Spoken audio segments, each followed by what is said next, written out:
आइए, सुनिए, देखिए, समझिए सनातन सत्य। जैसी दृष्टि वैसी सृष्टि, दृष्टि विज्ञान। कुदरत, कुदरती रचना एवं कुदरत के कानून से शाश्वत सुख की प्राप्ति। जोधपुर के परम पूज्य महात्मा उपासक प्रोफेसर डॉक्टर सोहन राज तातेड़ के निर्देशन में सनातन सत्य। जैसी दृष्टि वैसी सृष्टि, दृष्टि विज्ञान।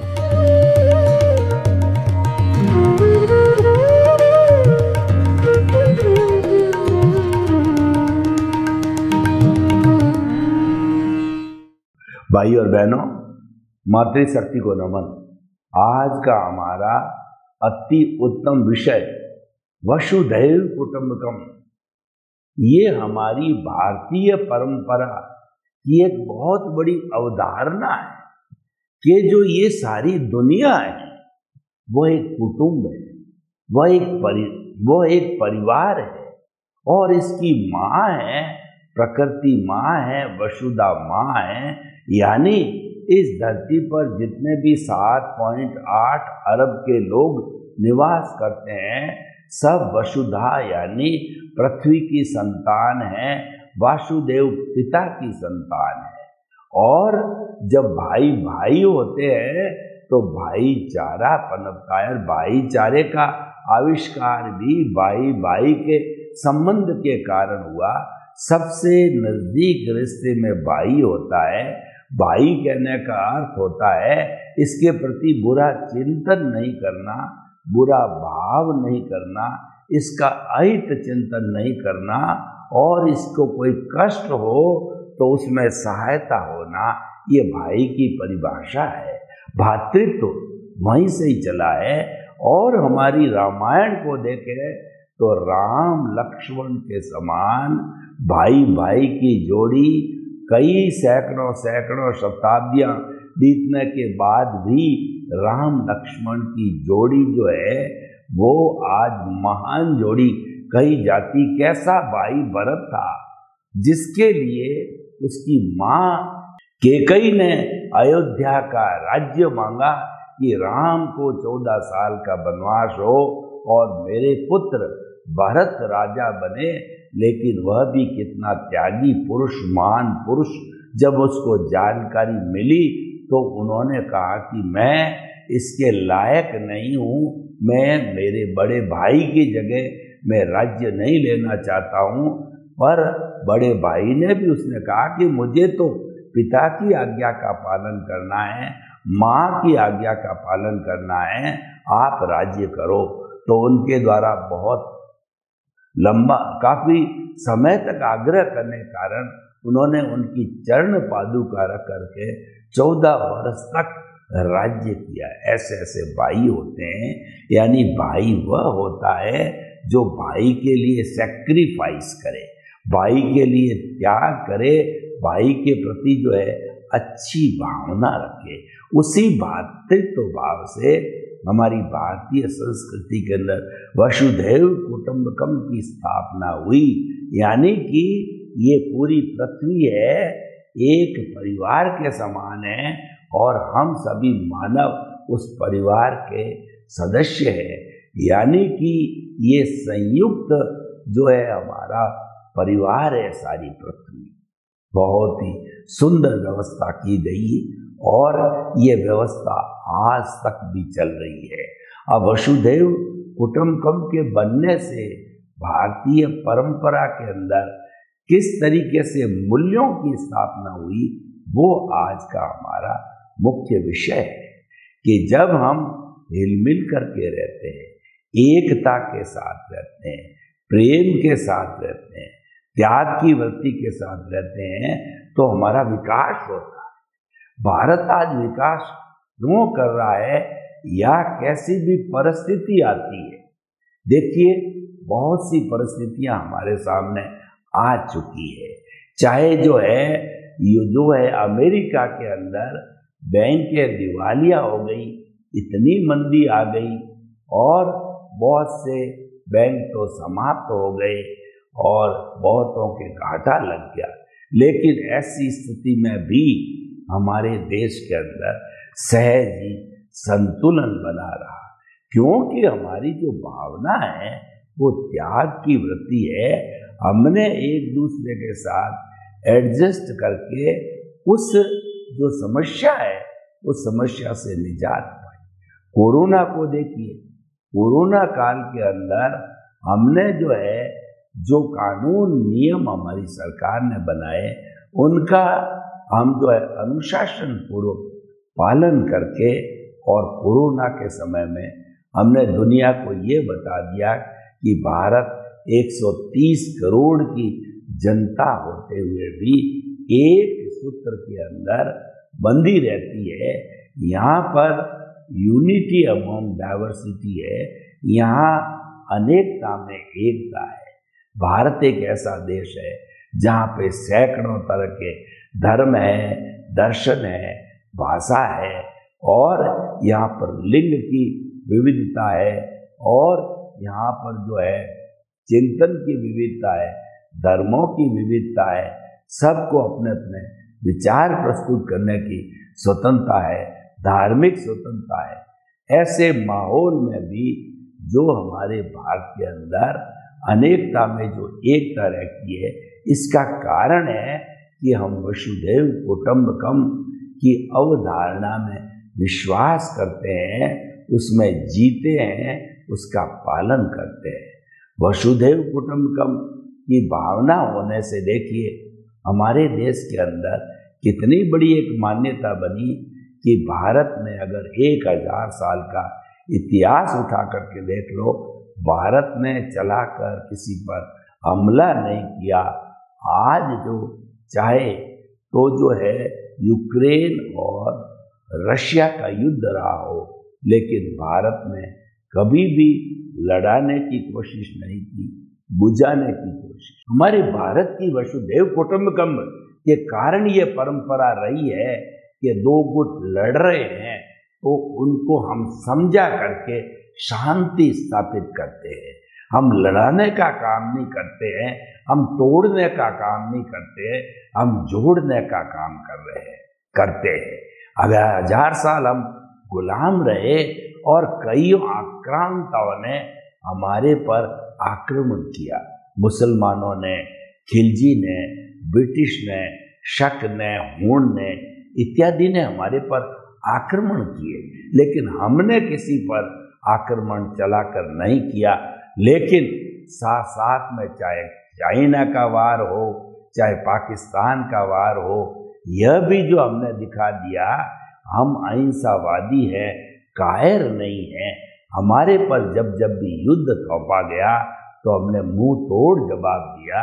इसका कारण यह है कि वसुधैव कुटुंबकम ये कहता है कि आप किसी पर आक्रमण मत करो, लेकिन आत्मरक्षा का प्रश्न आता है तो आप आत्मरक्षा करने में सक्षम बनो। वसुधैव कुटुंबकम जो है मूल्यों की स्थापना करने वाला है, तो हमने हमेशा सभी तरह के मूल्यों को पुनर्जीवित करने के लिए, उसकी स्थापना को बनाए रखने के लिए प्रयास किया। इसीलिए चाहे निःशस्त्रीकरण हो, चाहे पंचशील हो, चाहे हमारा योग हो, चाहे हमारी अहिंसा की नीति हो, विश्व ने हमेशा ये स्वीकार किया है कि भारत एक ऐसा देश है जिसमें निराशा के अंदर आशा की किरण नजर आती है। यानी कि विश्व खात्मे के कगार पर भी क्यों न खड़ा हो, विश्व युद्ध के कगार पर ही क्यों न खड़ा हो, लेकिन भारत मध्यस्थता करके और ऐसी विपत्तिजनक परिस्थिति को टाल सकता है। जो व्यक्ति निष्पक्ष है, जो व्यक्ति वसुधैव कुटुंबकम का सदस्य है, जो व्यक्ति अपने मस्तिष्क के अंदर अहिंसा के भाव रखता है, जो स्वार्थ की वृत्ति नहीं रखता है, निस्वार्थ होता है, जो निष्काम कर्म के सिद्धांत पर चलता है, तो ऐसा भारत के हमारे शासक है वो हमेशा से शांतिपूर्ण सह अस्तित्व की नीति के ऊपर चलते हैं और उस नीति के द्वारा कैसी भी भारी से भारी विश्व की समस्या हो उसका समाधान निकाल देते हैं। वसुधैव कुटुंबकम को हम पारिवारिक स्थिति पर देखें तो पुराने जमाने के अंदर हमारे संयुक्त परिवार हुआ करते थे। 30-30, 50-50, 100-100 सदस्य, 3-3, 4-4 जनरेशन जो है एक साथ संयुक्त रूप से रहती थी। उनका चूल्हा चौका एक ही होता था और उनमें से प्राय लोग साथ बैठ करके खाना खाते थे और उनका जो दादा परदादा होता था वही उस परिवार का हेड हुआ करता था। बाकी के लोग अपने काम में मस्त रहते थे। कोई भी बाहरी व्यक्ति को किसी भी तरह की बात करनी हो, चाहे विवाह की बात हो या किसी के यहाँ मृत्यु गम की स्थिति हो, सुख दुख बांटने की स्थिति हो, वो सारा जो है घर का मुखिया होता है वो करता है और सभी को उसका निर्देश मान्य होता है। अभी थोड़ी दूसरी तरह की हवा चल पड़ी है जो कि वसुधैव कुटुंबकम के विरुद्ध है। अब जो है न्यूक्लियर फैमिली होने लग गई, यानी कि शादी होते ही वो पति पत्नी हैं अपने माता पिता से अलग हो जाते हैं और कई बार तो माता पिता को इग्नोर भी कर देते हैं, वृद्धाश्रम में भर्ती करा देते हैं, उनको भगवान भरोसे छोड़ देते हैं। तो ये विकृतियां आई, इन विकृतियों को भी हमें दूर करना है और ये विकृतियां दूर हो सकती है जब हमारी वर्तमान की जो यंग जनरेशन है, जो पीढ़ी युवा पीढ़ी है, उनको जो है हमारी परंपराओं का जो आभास कराना है, परंपराओं का इतिहास बता करके ये उनको बताने की कोशिश करनी चाहिए कि हमारी परंपराएं कितनी विशुद्ध थी, कितनी वसुधैव कुटुंबकम पर आधारित थी और हम कितना मानव का मानव से आधार जो है मानव के साथ में आदर करते थे। यानी हमारी भारतीय संस्कृति के केंद्र में मानव है और परिधि में अन्य चीज हैं, धन है, दौलत है, रिश्ते हैं, नाते हैं, पद और प्रतिष्ठा में। जब केंद्र में मानव रहता है तो निश्चित तौर से मानवता कहिए, इंसानियत कहिए, वो केंद्र में होती है और केंद्र में जब इंसानियत होती है तो परिधि क्या कर सकती है? कुछ नहीं कर सकती है, क्योंकि किसी भी सर्कल का जो पावरफुल हिस्सा होता है वो केंद्र हुआ करता है और वही जो है वो परिधि को संचालित करता है। तो हमारे केंद्र के अंदर आत्मा विराजमान है, हमारे केंद्र में आध्यात्मिकता है, केंद्र के अंदर त्याग और सहनशीलता की वृत्ति है, केंद्र के अंदर दूसरे को आदर देने की वृत्ति है, सहनशीलता और त्याग की वृत्ति है। इसी कारण से हमारा पारिवारिक सिस्टम है बहुत सुंदर ढंग से आज भी चल रहा है और जो कमियां आई, कुरीतियां आई है, वो हमें प्रयास करके हटाना चाहिए। तो भाई और बहनों, वसुधैव कुटुंबकम एक ऐसा जो कहना चाहिए कि जो वेरीफाइड यूज्ड कहिए, एक ऐसा सिस्टम है जो हमने हजारों साल काम लेने के बाद में हम बड़े आत्मविश्वास के साथ कह सकते हैं कि अगर दुनिया वसुधैव कुटुंबकम को मान्य कर लेती है तो विश्व की समस्त समस्याएं समाप्त हो जाती है। वसुधैव कुटुंबकम मानव धर्म पर आधारित है, परस्परोपद्रव जीवानाम पर आधारित है। हमें परस्पर मानव का सहयोग करना चाहिए, सहयोग लेना चाहिए। हमारा जो ये वसुधैव कुटुंबकम कहिए, परिवार कहिए, समाज कहिए, ये जो है वो लेने देने पर आधारित है, गिव एंड टेक पर आधारित है। इसका अर्थ ये हुआ हर एक व्यक्ति अपना अपना काम करे और उसके जो है निष्काम कर्म से काम करने पर, उसको व्यवस्थित रूप से काम करने पर दूसरे लोगों को भी फायदा मिलेगा। कैसे मिलेगा? मान लीजिए कि जो है किसान है वह हल चलाता है और फूड ग्रेन्स पैदा करता है, और हमारा जो जवान है वह जवान हमारी सीमाओं की सुरक्षा करता है। जल सेना, थल सेना, वायु सेना, उन सब की सुरक्षा जो की जाती है वो हमारे जवानों के द्वारा की जाती है।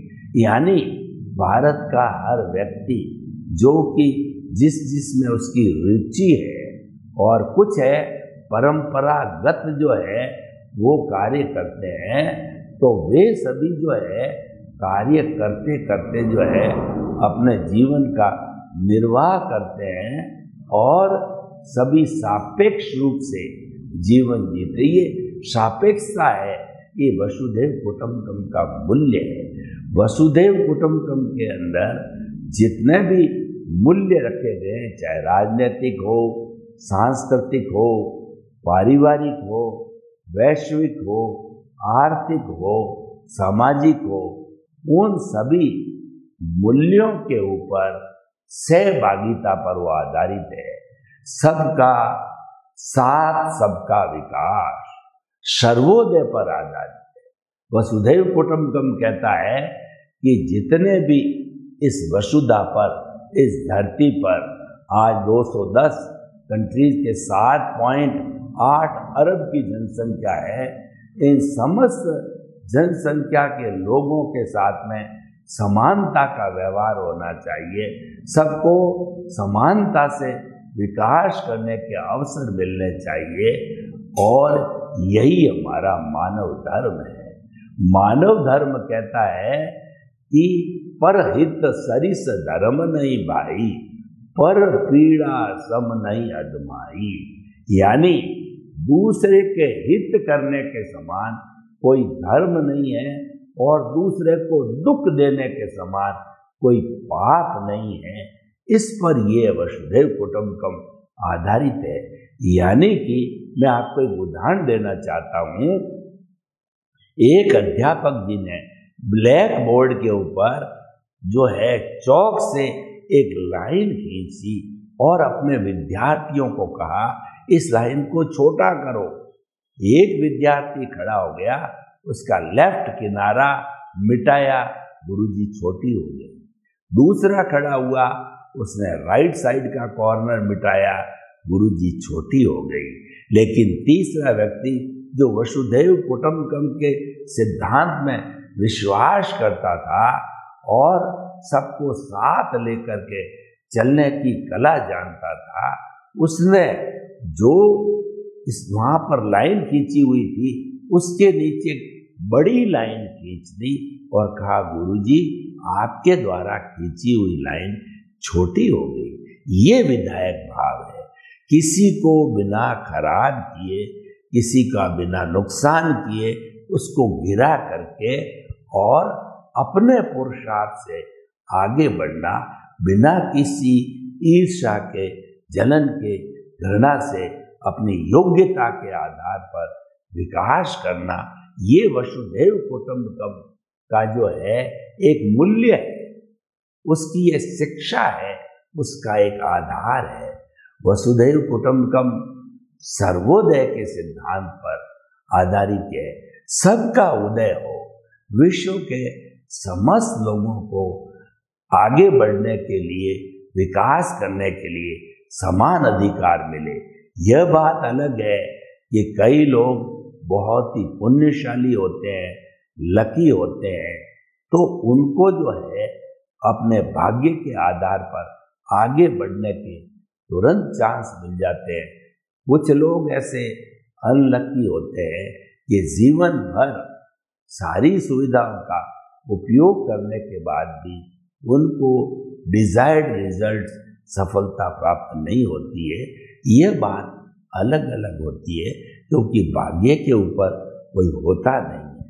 तो भाइयों और बहनों, वसुधैव कुटुंबकम की जो परिकल्पना है, परिकल्पना नहीं, इसको तो हम साक्षात रूप से जी रहे हैं। वसुधैव कुटुंबकम जो है अवधारणा को जीने वाला हमेशा एक विश्व का अच्छा नागरिक होता है, सुसंस्कारी होगा, वह किसी अपराध में नहीं जाएगा, वह अपना स्वार्थ करेगा, वो लिमिट में होगा। ऐसा नहीं कि वो पूर्ण रूप से स्वार्थी बन जाए कि मेरा तो जो है लाभ होना ही चाहिए, दूसरे का कितना ही नुकसान हो, ऐसी भावना नहीं रखता है।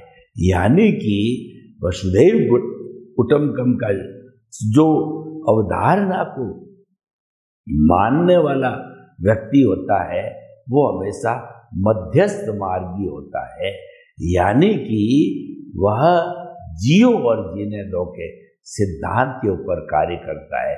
मैं भी जीऊं, मेरा पड़ोसी भी जिए और मेरे समाज के सब लोग जिए, मेरे देश के सब लोग जिए, मेरे विश्व के सब लोग जिए।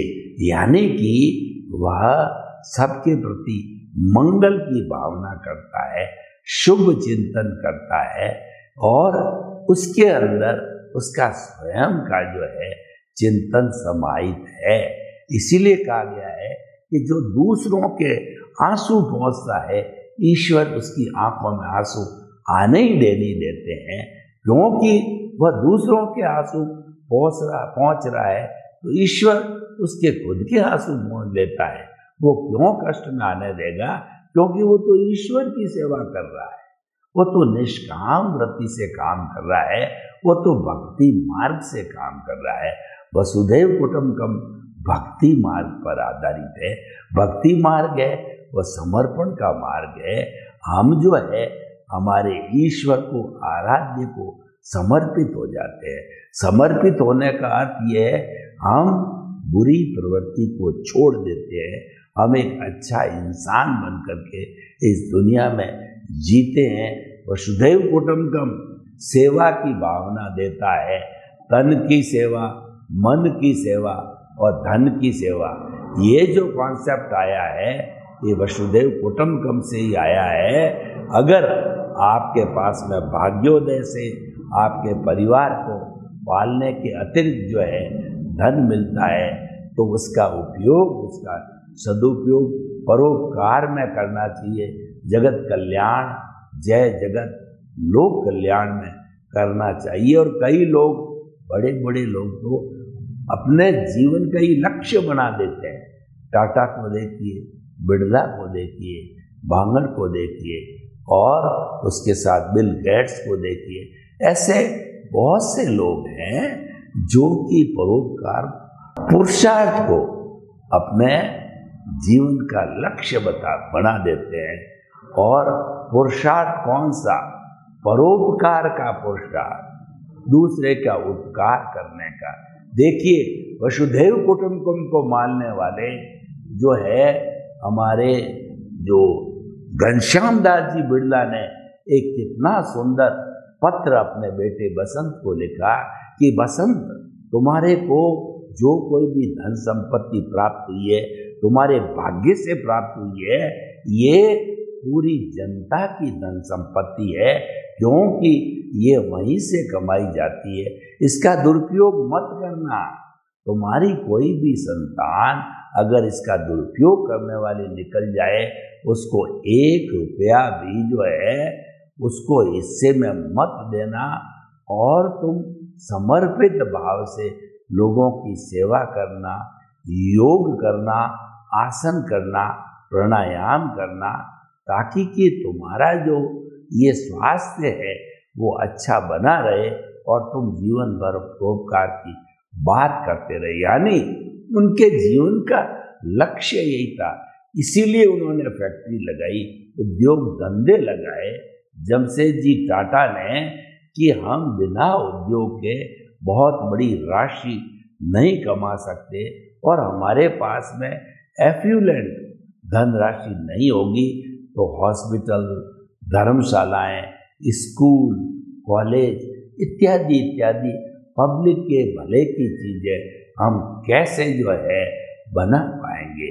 तो उन्होंने इसी उद्देश्य के साथ के अंदर उद्योग धंधे चालू किए और आज तक कई पीढ़ियों की पीढ़ियां वसुधैव कुटुंबकम की अवधारणा का पालन करते हुए जो अपनी धनराशि मिलती है बिजनेस से, उसका 95% वो लोक कल्याण में, जगत कल्याण में निस्वार्थ भाव से परोपकार में लगाते हैं। तो वसुधैव कुटुंबकम हमें परोपकार की भावना सिखाता है। एक एक मूल्य भारतीय संस्कृति के लीजिए वो सब वसुधैव कुटुंबकम से आए हैं, क्योंकि वसुधैव कुटुंबकम जीने की कला बताता है। इंसान को ऐसा जीवन जीना चाहिए जिससे किसी को दुख न हो, किसी को कष्ट न हो।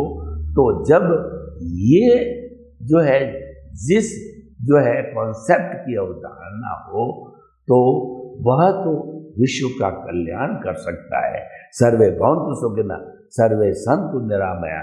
लोक के सब जीवों को सुख मिले, शांति मिले, आनंद मिले, प्रेम मिले और सभी भातृत्व भाव से हम अच्छा जीवन जीते हुए शाश्वत सुख को प्राप्त करें। आपके प्रति मंगल भाव।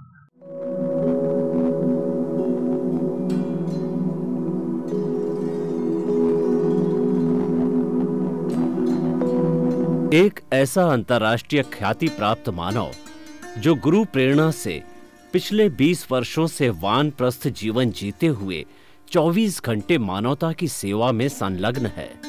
एक ऐसा मानव जो अभी राष्ट्रीय, अंतर्राष्ट्रीय टीवी चैनलों पर 7,500 एपिसोड के माध्यम से सनातन सत्य, आत्मविज्ञान एवं पुनरुत्थान, व्यवहार एवं निश्चय जगत के जीवनोपयोगी विषयों पर हृदय स्पर्शी प्रवचन कर चुका है। उस मानव का नाम है महात्मा उपासक प्रोफेसर डॉक्टर सोहन राज तातेड़।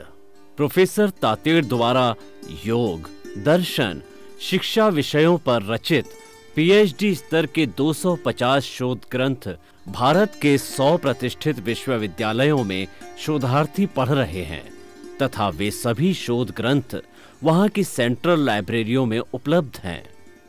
महात्मा सोहन राज ने अभी तक हजारों स्कूलों, कॉलेजों, विश्वविद्यालयों एवं संस्थाओं में सेमिनार, वर्कशॉप, कैंप लगाकर लाखों विद्यार्थियों को योग, दर्शन, शिक्षा का प्रशिक्षण देकर उन्हें सुसंस्कारित किया। डॉक्टर तातेड़ ने भारतीय संस्कृति उत्थान के 4000 से अधिक समसामयिक विषयों पर आर्टिकल लिखकर ऑनलाइन जर्नल, पत्रिकाओं, वेबसाइट्स पर प्रकाशित किया, जिसका उपयोग लाखों पाठक कर रहे हैं। उपासक तातेड़ के 5000 से अधिक आज का सुविचार, आज का शुभ संदेश, आज का मंगल भावना योग आदि चिंतन websites, Twitter, blogger, Facebook, YouTube माध्यमों से लाखों लोग अपना जीवन निर्माण कर रहे हैं। मानवता के मसीहा ऐसे महामानव महात्मा सोहन राज तातेड़ के प्रोफाइल को अभी तक विश्व के 20 लाख दर्शक यूट्यूब पर, 12 लाख गूगल पर एवं लाखों दर्शक फेसबुक, ब्लॉगर, ट्विटर और इंस्टाग्राम पर देख चुके हैं।